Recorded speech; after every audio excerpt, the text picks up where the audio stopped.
अब देखो कैपेसिटर में और भी कई चीज़ें पढ़ते हैं। मान लो कि ये कैपेसिटर है, इस कैपेसिटर को बैटरी से चार्ज किया, इसकी कैपेसिटेंस C है, इसको V0 वोल्ट की बैटरी से चार्ज कर दिया, ठीक है। अब ये कैपेसिटर मान लो चार्ज हो गया, कैपेसिटर मान लो ऐसे हो गया, ये प्लस का Q इस पर कितना माइनस का। अगर कैपेसिटर को ऐसे कनेक्ट किया हुआ है किसी वायर से, मतलब किसी वायर से कैपेसिटर की दोनों प्लेटों को अगर कनेक्ट कर दिया, तो ये प्लस वाला Q इधर से जाके इधर माइनस वाले Q से मिल जाएगा। इस वायर के थ्रू प्लस वाला माइनस वाले से मिल जाएगा, और प्लस माइनस जुड़ के कितने हो जाएंगे, 0 हो जाएंगे। तो यहाँ पर इसकी धारिता या इसकी कैपेसिटेंस कितनी हो जाएगी, 0। कब? जब किसी कैपेसिटर की दोनों प्लेट्स को किसी कंडक्टिंग वायर से कनेक्ट कर दिया, तो उसकी कैपेसिटेंस 0 हो जाती है, मतलब उस कैपेसिटर को हटा दो, ठीक है ना। अब देखो इस पर बेस्ड एक दो क्वेश्चन करते हैं। क्वेश्चन में मान लो दिया हुआ है ये कैपेसिटर कितना 2 माइक्रोफैरड और ये 3 माइक्रोफैरड, ये दिया हुआ है A, ये दिया है कितना B, ठीक है। इसमें मैंने 2 माइक्रोफैरड को क्या कर दिया, इस तरह से कनेक्ट कर दिया। मुझे निकालना है CAB, A और B के बीच का इक्विवेलेंट कैपेसिटेंस निकालना है, ठीक है ना। तो क्या करेंगे, देखो अगर 2 माइक्रोफैरड वाले को क्या डायरेक्टली कनेक्ट कर दिया किया हुआ है, वाले को डायरेक्ट अगर कनेक्ट किया हुआ है तो उसको तो काट दो, तो CAB कितना बचेगा, केवल 3 माइक्रोफैरड। इसको समझना कोई बहुत मुश्किल काम नहीं लग रहा। क्यों नहीं लग रहा? क्योंकि जिस कैपेसिटर की कंडक्टिंग प्लेट्स को अगर वायर से कनेक्ट कर दिया, उसकी कैपेसिटेंस 0 हो जाती है, वो हट जाता है। तो यहाँ से इसको हटा दो तो CAB हो गया 3 माइक्रोफैरड। और भी क्वेश्चन बनाते हैं, देखो इस पर इस तरह से दिया हुआ है, ये दिया हुआ है A, ये दिया है कितना B, ठीक है, और ये कोई पॉइंट दिया हुआ है C। इस बार क्या कर दिया है, A और B को वायर से कनेक्ट कर दिया, A और B को क्या कर दिया, वायर से कनेक्ट कर दिया। ये कितना 2 माइक्रोफैरड और ये कितना 3 माइक्रोफैरड, इस तरह से। इसमें निकालना है CAB, CAC और CAD, ये चीज़ें हमें फाइंड इसमें करनी है। इसमें क्या A और B को क्या वायर से कनेक्ट किया हुआ है, तो A पर जो चार्ज है वो सीधा भाई B पर चला जाए, स्टोर तो कहीं हुआ ही नहीं। तो यहाँ से CAB कितना हो जाएगा, 0। कोई कैपेसिटेंस नहीं है A और B के बीच में। लेकिन A और C की बात करेंगे, किसकी, A और C की। तो देखो A और C में अगर देखूं, इसको मैं अगर ऐसे ऊपर खींच दूं, ये तो देखो पॉइंट A है, ये भी पॉइंट क्या A है, ये A और ये भी कितना A और B तो क्या सेम ही पॉइंट है। तो इसको अगर मैं ऊपर ऐसे खींच दूं तो दोनों किस में दिखाई देंगे, पैरेलल में। तो CAB कितना निकल के आएगा, A और C 2 + 3 = 5 माइक्रोफैरड, ठीक है। और CBC, ये AB, AC और ये कितना CB, C और B के बीच में, इसके और इसके बीच में निकालना है। तो B वाला तो क्या A से कनेक्टेड है, तो A और B में तो कोई फर्क ही नहीं है। तो CB मतलब CB निकालें या CA निकालें, एक ही बात है। कितना हो जाएगा, 2 + 3 = 5 माइक्रोफैरड, ठीक है। इसको हम क्या बोलते हैं, नेमिंग मेथड बोलते हैं। इस मेथड को अच्छे से और समझने के लिए हम क्या करते हैं, एक मेथड पढ़ते हैं, नेमिंग मेथड।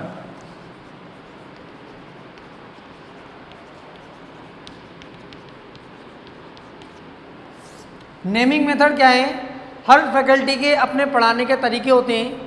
तो मैंने अपना एक मेथड बना रखा है जिसको हम क्या बोलते हैं, नेमिंग मेथड बोलते हैं। हो सकता है दूसरी जगह पढ़े तो आपको ऐसा चीज़ पढ़ने को ना मिले।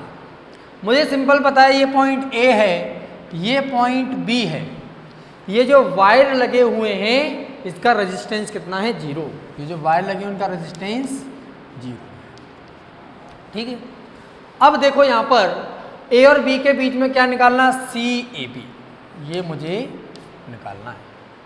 तो नेमिंग मेथड क्या कहता है, जहाँ जहाँ पर सेम वायर है वहाँ वहाँ का पोटेंशियल सेम होगा।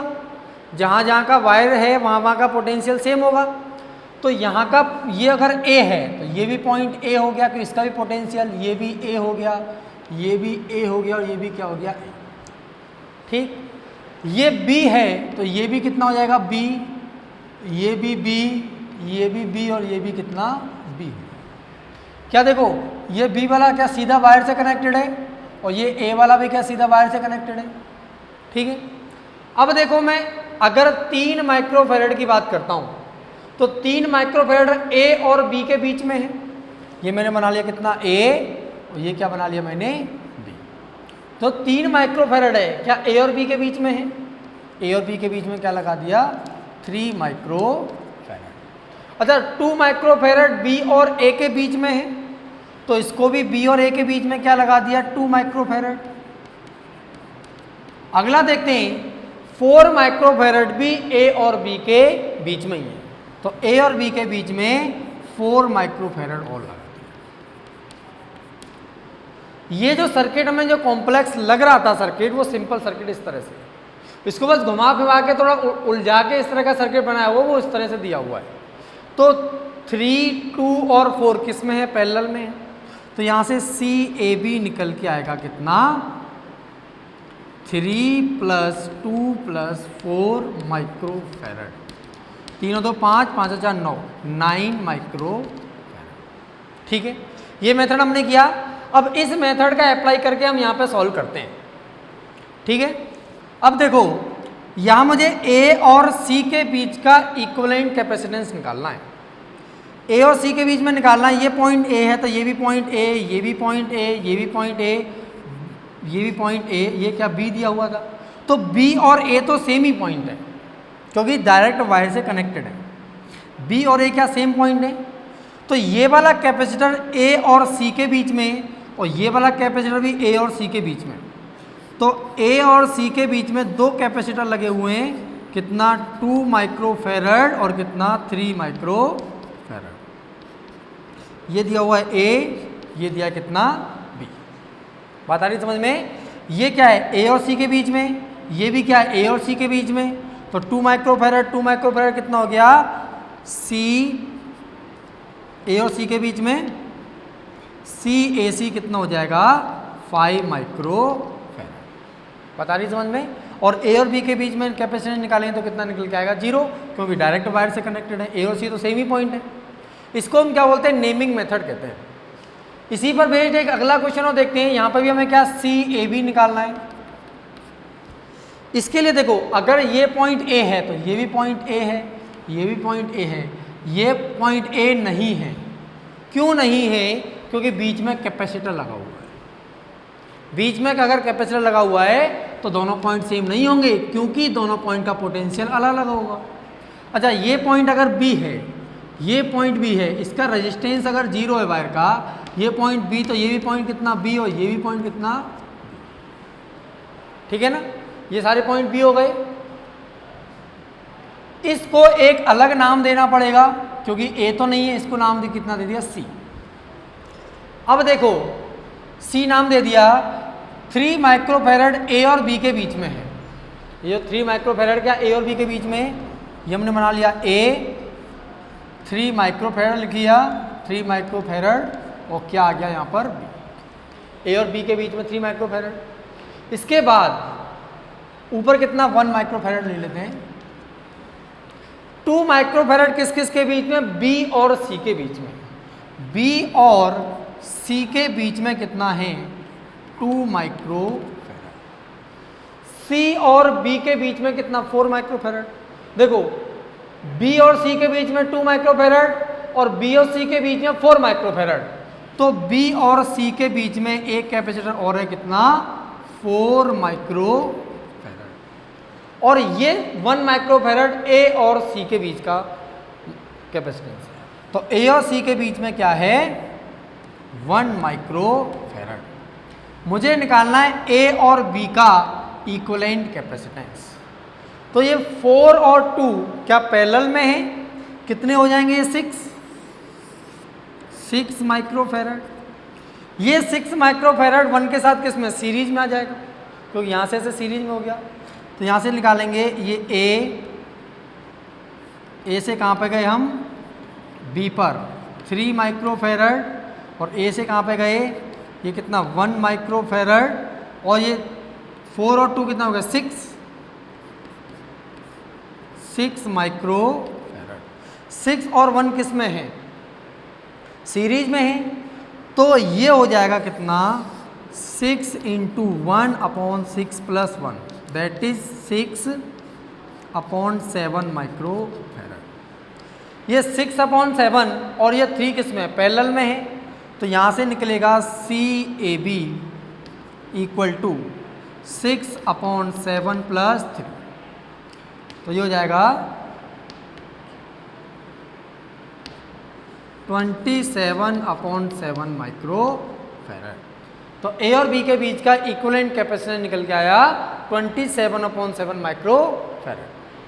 हाँ तो देखो यहाँ पर हम देखो नेमिंग मेथड में और भी क्वेश्चंस ले रहे हैं, जैसे मैं ए से लेके बी का क्या सी इक्विवेलेंट निकालना है, ए और बी के बीच में इक्विवेलेंट कैपेसिटेंस निकालनी है। तो देखो नेमिंग मेथड के लिए ये अगर पॉइंट ए है तो ये भी पॉइंट ए ही होगा, क्योंकि सेम वायर है, पोटेंशियल सेम होता है, ये भी ए, ये भी ए, तो ये भी कितना ए, तो यहाँ तक बीच में कोई भी कैपेसिटर नहीं है।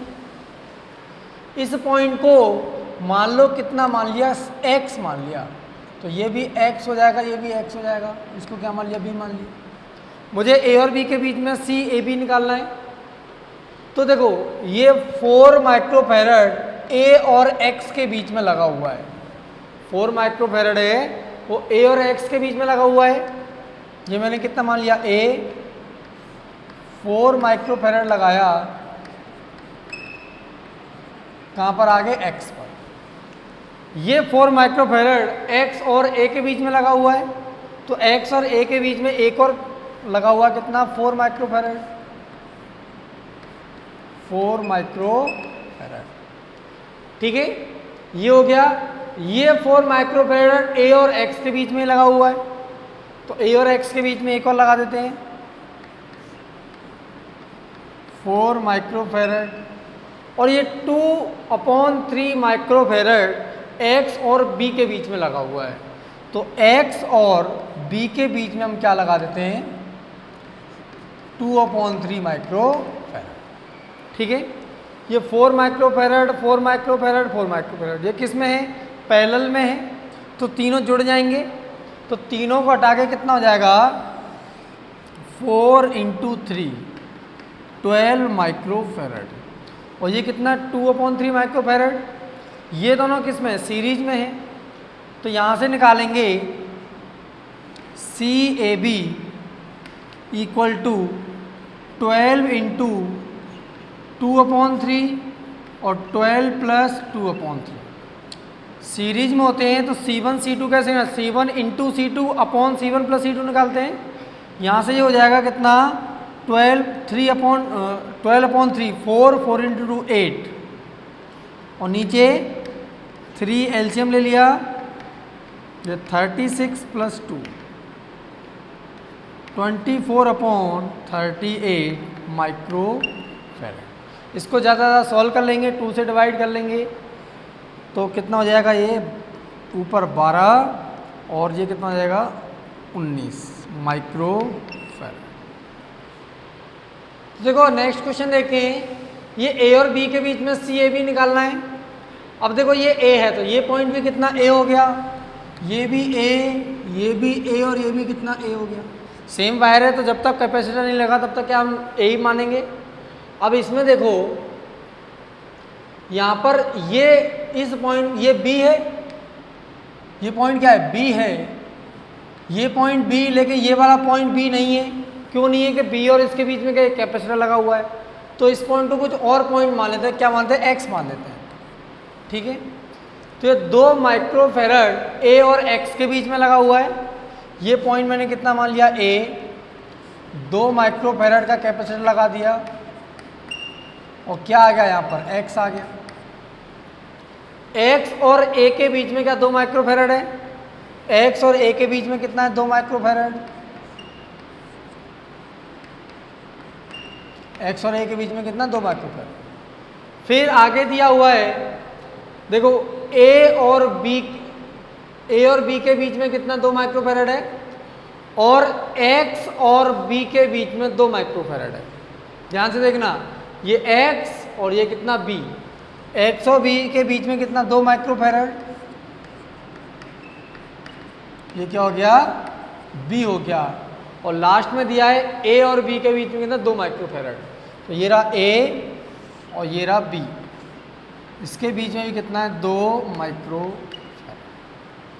ध्यान से देखो कैसे सर्किट को बनाया, ये अगर पॉइंट ए है तो जहाँ जहाँ पर वायर है वो पॉइंट ए ही होगा, ये पॉइंट बी है तो यहाँ तो कैपेसिटर आ गया, तो ये पॉइंट बी नहीं हो पाएगा, तो इसलिए ये पॉइंट बी, ये पॉइंट ए, इस पॉइंट को कुछ और नाम ले लिया, कितना ले लिया एक्स।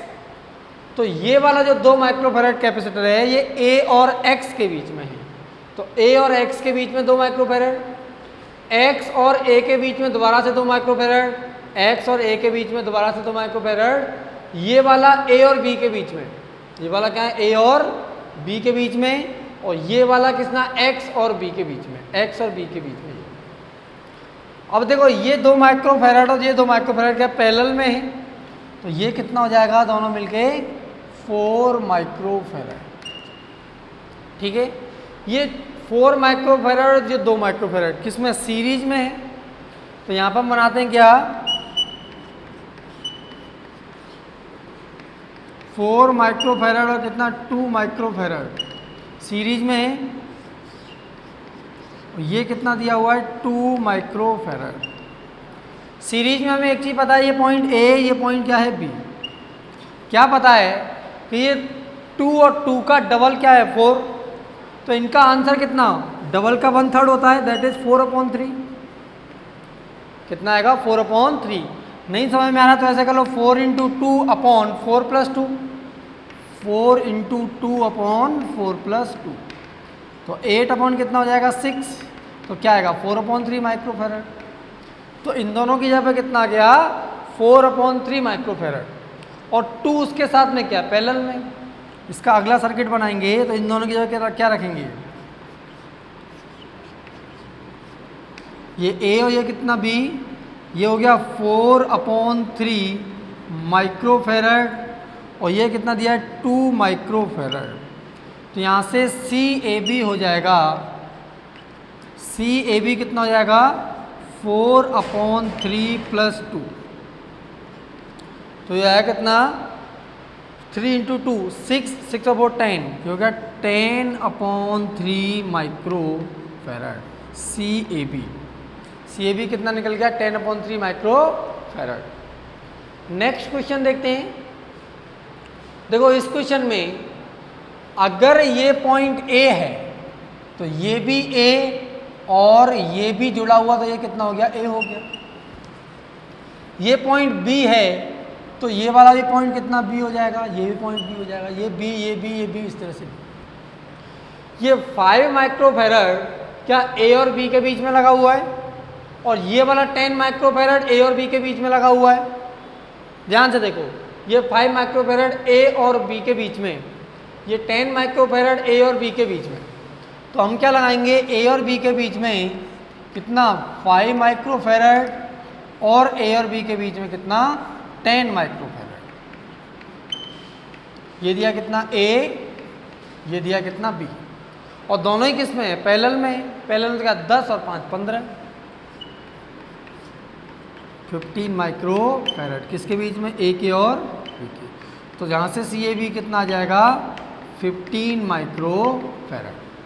तो देखो नेक्स्ट क्वेश्चन दिया हुआ है, ये पिछले वाले क्वेश्चन है, इस क्वेश्चन में केवल यहाँ पे कैपेसिटर बढ़ा दिया है, फिर भी देखो क्या फर्क पड़ जाएगा। ये पॉइंट बी है तो ये पॉइंट बी, और ये पॉइंट कितना बी हो गया, ये पॉइंट ए तो ये वाला पॉइंट भी ए, और ये वाला पॉइंट भी कितना ए हो।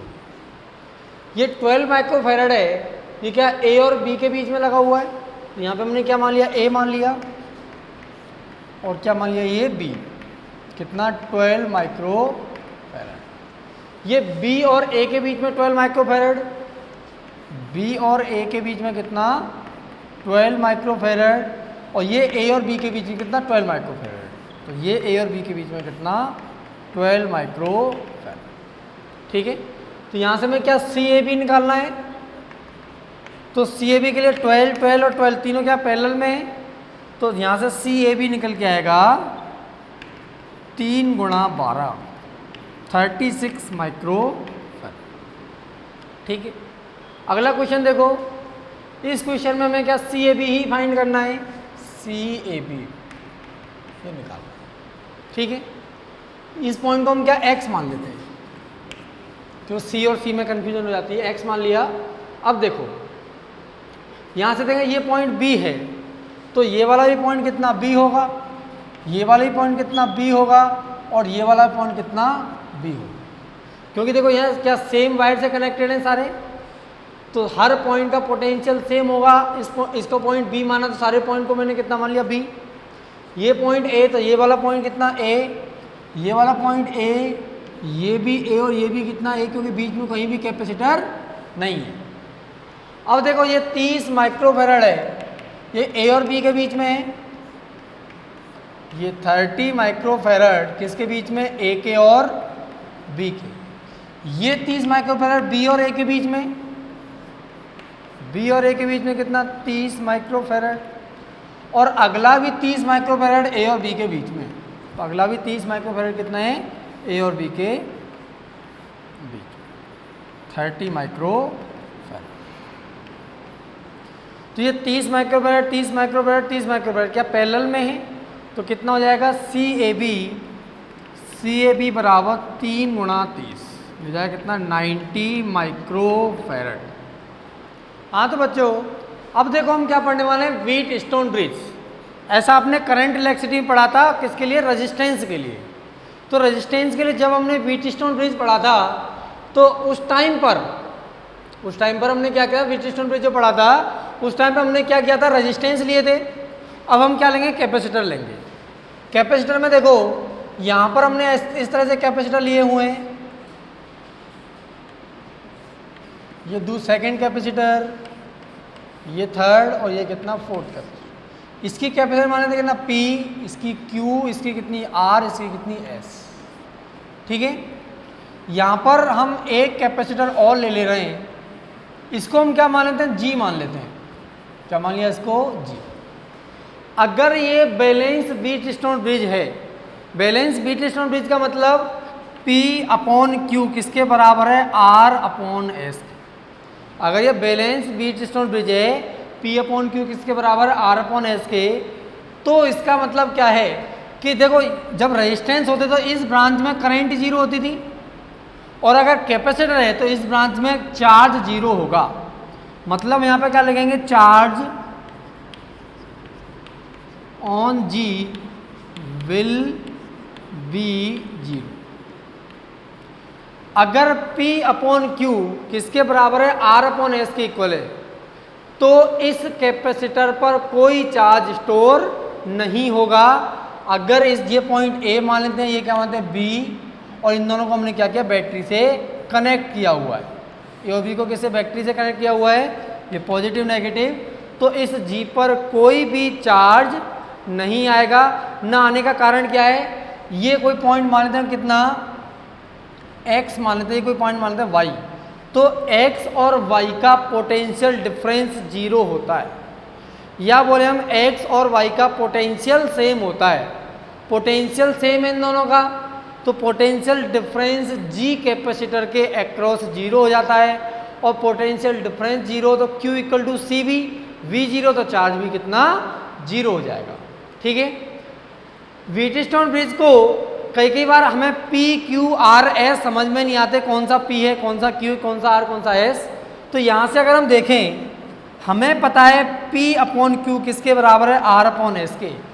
तो यहाँ से मैं एक रिजल्ट और देखूँ तो P इंटू S किसके बराबर है, Q इंटू R के। एक रिजल्ट यहाँ से और भी लिख सकते हैं, ये केवल न्यूमेरिकल सॉल्व करने के लिए थोड़ी हेल्प कर सकता है। बाकी आपको बोर्ड एग्जामिनेशन में या जहाँ पर भी आपको व्हीट स्टोन ब्रिज पूछा जाए, आपको ये रिजल्ट देना है। लेकिन समझने के लिए मैं ऐसा P इंटू एस किसके बराबर है, Q इंटू आर के। और जब P इंटू एस क्या है, आमने सामने वाले कैपेसिटर, इन दोनों का मल्टीप्लाई इन दोनों के मल्टीप्लाई के इक्वल है।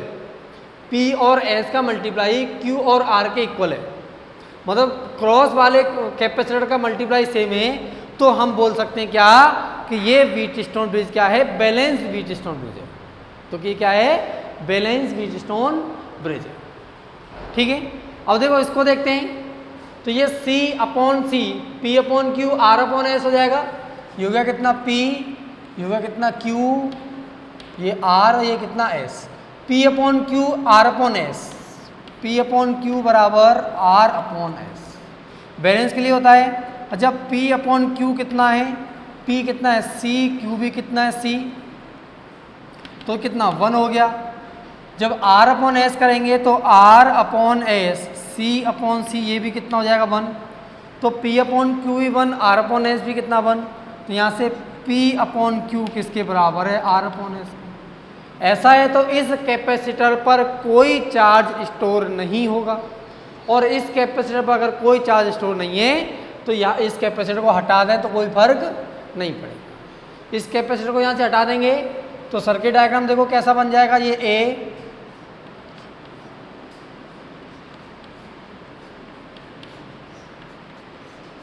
ये कितना B, C और कितना C, ये C और C सीरीज में है तो ये कितना हो जाएगा C अपॉन 2, और ये भी C और C सीरीज में तो C अपॉन 2, और C अपॉन 2 क्या पैरेलल है। तो कितना हो जाएगा ये CAB equal to C upon 2 plus C upon 2, कितना हो जाएगा C। A और B के बीच में इक्विवेलेंट कैपेसिटेंस कितना निकल के आ गया, C। ठीक, आगे वाला देखो क्वेश्चन। आगे वाले क्वेश्चन में ये A और B के बीच में हम क्या CAB निकालना है, CAB हमें निकालना है। CAB निकालने के लिए इसको मैंने क्या मान लिया, Y, और इसको क्या मान लिया X, ऐसे पॉइंट मान लिए। देखो ये B तो पॉइंट नहीं हो सकता क्योंकि 2C लगा हुआ है। ये वाला A नहीं हो सकता क्योंकऔर यहाँ पर C लगा हुआ है, तो कुछ अलग ही पॉइंट है। इसको X मान लिया, इसको क्या मान लिया, Y मान लिया। ये मैंने क्या लिया, A और X के बीच में, A और X के बीच में क्या C लगा हुआ है, तो A और X के बीच में क्या C लगा हुआ है। ठीक है, X और B के बीच में 2C लगा हुआ है, X और B के बीच में कितना 2C लगा हुआ है। ठीक, A और Y के बीच में C लगा हुआ है, A और Y के बीच में C लगा हुआ है, Y और X के बीच में, X और Y के बीच में क्या C लगा हुआ है, X और Y के बीच में क्या लगा दिया हमने, C लगा दिया।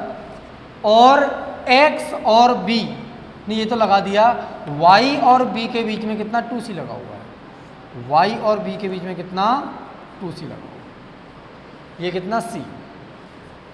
ठीक है, इस तरह से दिया हुआ है तो हमने इस तरह का डायग्राम बना लिया। अब इस डायग्राम में A और B के बीच में इक्विवेलेंट कैपेसिटेंस निकालनी है।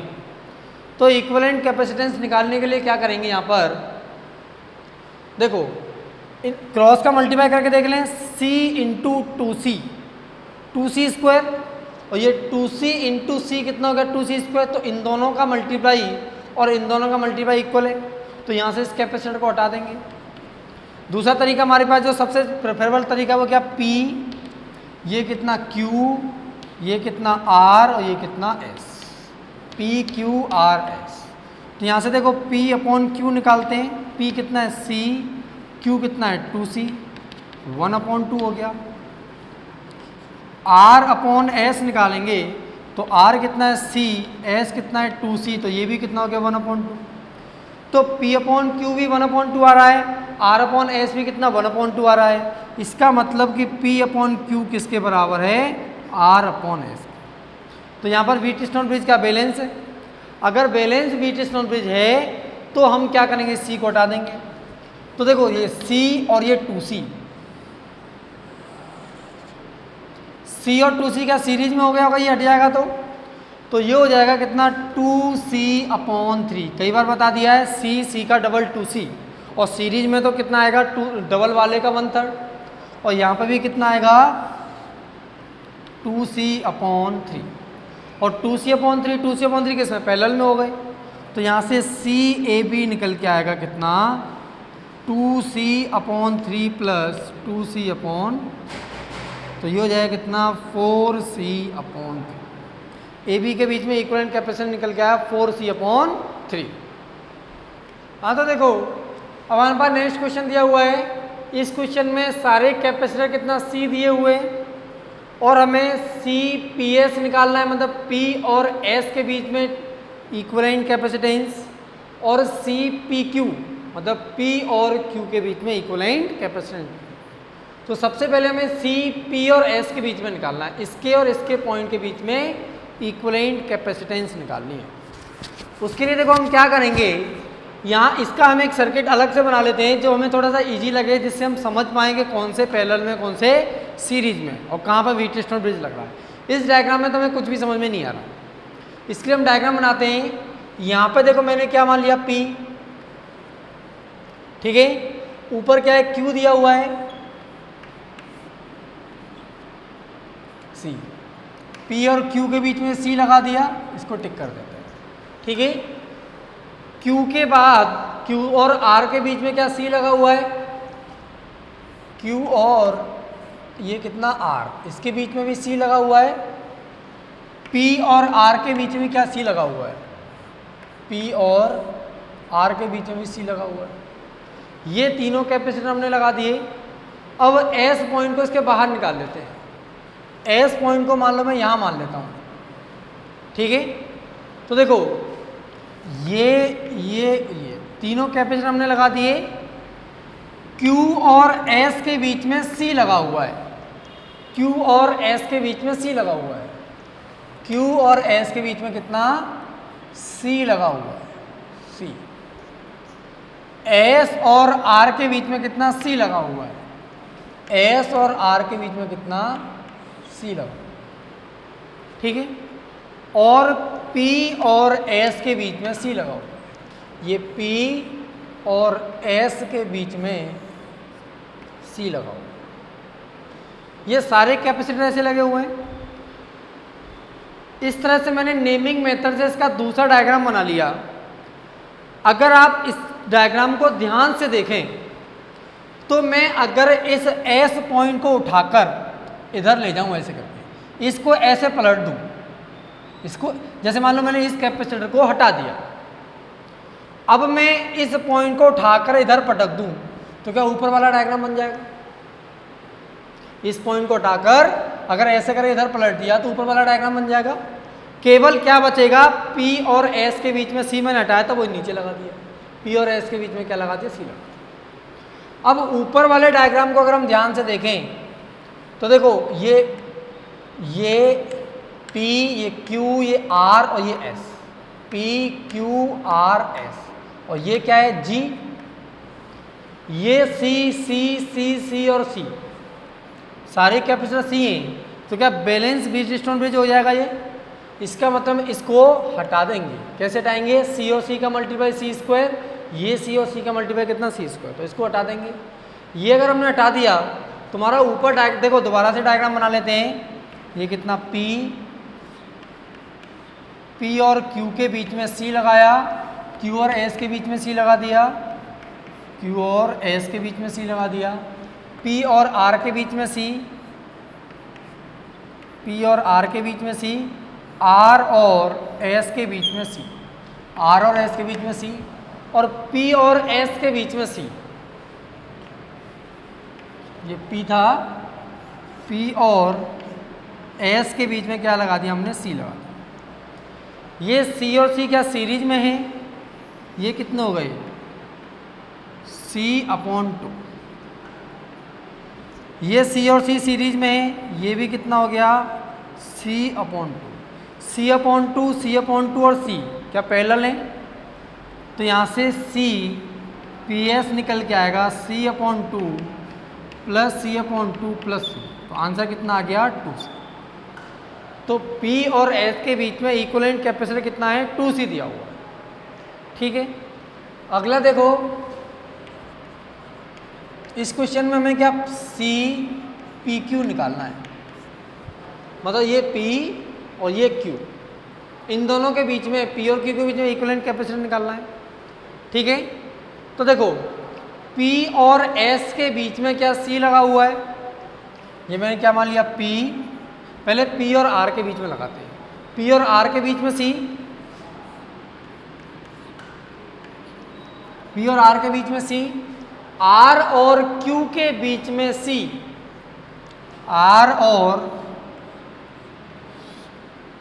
Q के बीच में C, Q और P के बीच में C, Q और P के बीच में कितना C। कौन कौन से लगा दिए, ये और ये, बाहर के तीनों कैपेसिटर लगा दिए। अब देखो P और S के बीच में C है, S को इस बार हम इधर मान लेते हैं, P और S के बीच में क्या है C है, Q और S के बीच में C है, Q और S के बीच में C है, और R और S के बीच में क्या है C है, R और S के बीच में C, ये R और ये S, ये S और ये कितना R, इसके बीच में कितना C। तो मुझे निकालना कैपेसिटेंस किस किस के बीच में, P और Q के बीच में निकालना है। देखो ये S और R के बीच में C लगा हुआ है, तो S और R के बीच में C को यहाँ लगा देते हैं, S और R के बीच में ये क्या लगा दिया C, P और Q के बीच में जो C लग रहा था उसको हम इधर लगा देते हैं, P और Q के बीच में C। ठीक है, अब इस डायग्राम को ऐसे घुमा देते हैं समझने के लिए। दोबारा से देखें, अगर यहाँ से अगर देखेंगे तो टिक करते चलते हैं हमने सही बनाया है नहीं बनाया है। देखो P और R के बीच में C, P और R के बीच में C, R और Q के बीच में C, R और Q के बीच में C, तो ये दोनों बना दिए। Q और P के बीच में C, Q और P के बीच में, Q और P के बीच में देखो ये बन रहा C, ये C बन रहा।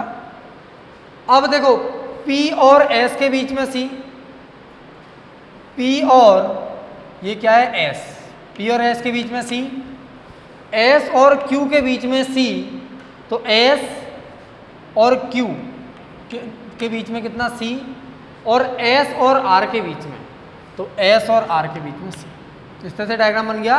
अब इस डायग्राम को अगर इधर घुमा दें तो देखेंगे ये तो यहाँ से ये लेके यहाँ तक चार्ज जाना है, तो ये हो गया कितना P, ये हो गया कितना Q, ये हो गया कितना R, और ये कितना हो गया S। और नहीं भी समझ रहे P Q R S अगर समझ में नहीं आ रहा तो क्या करेंगे, इनका क्रॉस मल्टीप्लाई देख लो, C और C C स्क्वायर, इनका मल्टीप्लाई C और C कितना C स्क्वायर, तो इसको हटा देंगे। ठीक, जब ये चीज़ हटा दी गई तो देखो कैसा बनेगा, ये S, ये कितना Q, ये कितना P, ये R दिया हुआ है, और P और ये कितना C दिया, और इनके बीच में एक कैपेसिटर और लगा। ये देखो C और C क्या हो जाएगा, C/2, ये C और ये C भी कितना हो जाएगा C/2, ये C/2, ये C/2, ये C, क्या P और Q के बीच में इक्विवेलेंट कैपेसिटेंस हो जाएगा, तो CPQ हो जाएगा कितना C/2, C/2 और C/2 हो जाएगा, C/2 प्लस C/2 C और C कितना हो गया 2C। तो इनके बीच में भी इक्विवेलेंट कैपेसिटेंस कितना निकल के आया 2C। तो देखो अब नेक्स्ट क्वेश्चन देखते हैं, हमें P और Q के बीच में इक्विवेलेंट कैपेसिटेंस निकालना है, और ये हमें डायग्राम दिया हुआ है। इसमें इस कैपेसिटर को मान लेना C1, ये C2, ये C3, ये C4, C5 और C6, ये कैपेसिटर मान लिए। अब मैंने निकाला कितना C1 C2 C3 का रेशियो निकाला, C1 ratio C2 ratio C3, तो कितना 6:12:24। तो ये 6, 12 और 24 का रेशियो देखेंगे तो 1:2, 6 का डबल है 12, और 6 का 4 टाइम्स रेशियो हो जाएगा। 1:2:4 आया। और यहाँ से C4, C5, C6 का रेशियो देखा, C4:C5:C6, तो ये कितना 2:4:8, तो ये भी 1:2:4 हो जाएगा। इसका मतलब क्या है कि C1, C2 और C3 का जो रेशियो आ रहा है वही रेशियो C4, C5 और C6 का आ रहा है। मतलब कि ऊपर के जो कैपेसिटर का रेशियो और नीचे के कैपेसिटर का रेशियो सेम है, तो भी इस ब्रांच में कोई भी चार्ज नहीं आएगा, या इन दोनों कैपेसिटर में कोई चार्ज नहीं आएगा, तो दोनों कैपेसिटर को काट दो, और दोनों कैपेसिटर को जब हम हटा देंगे तो फिर हमारा सर्किट देखो किस टाइप से बन जाएगा, वो बनाते हैं। उसके पहले हम एक चीज़ समझ लेते हैं। देखो 6 × 4 24, 6 × 4 24 हो गया, और 2 × 12 करेंगे तो भी 24 हो जाएगा, 12 × 2 24 हो जाएगा, तो इसको काट सकते हैं। इन दोनों में देखो 12 × 8 96, 12 × 8 96 हो गया, और 24 × 4 करें तो ये भी कितना 96 ही होगा। तो इसका मल्टीप्लाई इसके साथ और इसका मल्टीप्लाई इसके साथ अगर सेम आ रहा है, क्रॉस में आमने सामने का मल्टीप्लाई सेम आ रहा है, तो इसको काट देंगे, तो ये दोनों ब्रांचें कट गई। अब ब्रांच बची क्या इस तरह से,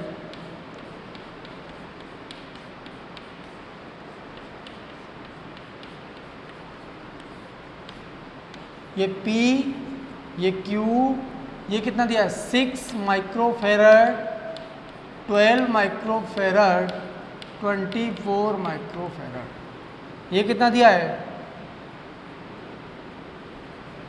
2 माइक्रोफेरड, 4 माइक्रोफेरड, और कितना 8 माइक्रोफेरड। इसका इक्विवेलेंट मैं क्या मान लेता हूँ C, और इसका इक्विवेलेंट क्या मान लेता हूँ C डैश। ये C और ये कितना C डैश। तो देखो ये तीनों किस में है, सीरीज में है, तो 1/C हो जाएगा 1/6, 1/12, 1/24, तो 1/C इक्वल टू, यहाँ से 24 एलसीएम ले लिया, तो ये कितना हो जाएगा, यहाँ 4, ये 2 और ये 1, 7/24, तो यहाँ से C निकल के आएगा 24/7 माइक्रोफेरड। इन तीनों को सॉल्व करते हैं, तो देखो इन तीनों का इक्विवेलेंट क्या C डैश मान लिया है, तो 1/C डैश हो जाएगा कितना 1/2, 1/4 और 1/C डैश कितना हो जाएगा 8, ये 4, ये 2 और ये 1, तो यहाँ से ये हो जाएगा कितना 4 2 6 7, 7/8, तो C डैश हो जाएगा कितना 8/7 माइक्रोफेरड। ये C और C डैश क्या है, पैरेलल में है, तो डायरेक्टली दोनों ऐड हो जाएंगे। तो यहाँ से CPQ निकालेंगे, P और Q के बीच में इक्विवेलेंट कैपेसिटेंस, तो ये दोनों ऐड हो जाएंगे कितना 24/7 प्लस 8/7, तो P और Q के बीच में इक्विवेलेंट आ जाएगा 32/7 माइक्रोफेरड। कितना कैपेसिटेंस निकल के आया 32/7 माइक्रोफेरड। तो देखो अगला क्वेश्चन देखते हैं। अगले क्वेश्चन में P और Q के बीच में इक्विवेलेंट कैपेसिटेंस निकालनी है, और सारे कैपेसिटर कितना C दिए हुए हैं। तो सबसे पहले इन दोनों पॉइंट के लिए क्या, ये दोनों क्या सीरीज में है, इन दोनों पॉइंट के लिए केवल, तो C और C सीरीज में कितना हो गया C/2, ये भी सीरीज में है तो ये भी कितना हो जाएगा C/2, ये दोनों सीरीज में तो ये भी कितना हो जाएगा C/2, और ये भी सीरीज में तो ये भी कितना हो जाएगा C/2। तो इन सबकी जगह पर जहाँ जहाँ मैंने C/2 लिखा है, इनकी जगह C/2 का एक अलग डायग्राम बना लेते हैं। तो देखो ये कितना P, इधर कितना दिया हुआ है C/2, इसको x मान लिया, इसको क्या मान लिया y। यहाँ आप किस पर पहुँचेंगे x पर, x और q के बीच में कितना C/2, x और q के बीच में C/2, P और y के बीच में C/2, P और y के बीच में C/2, वाई और क्यू के बीच में सी अपॉन टू, वाई और क्यू के बीच में कितना, सी अपॉन।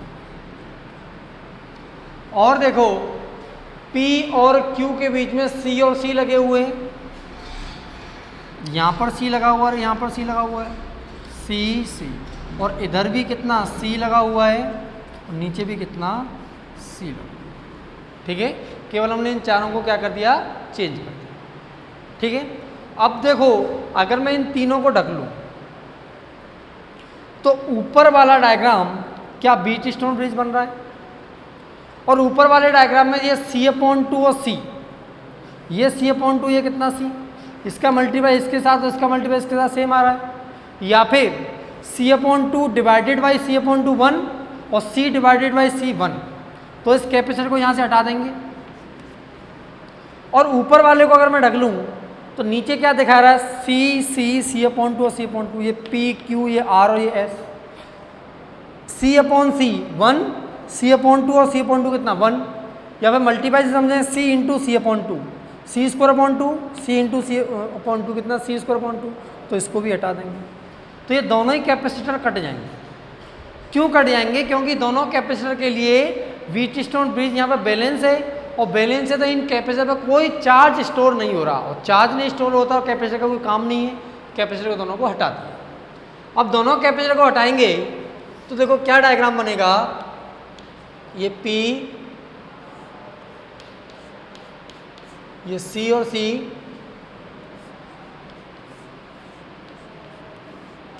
ये C/2, ये भी कितना C/2,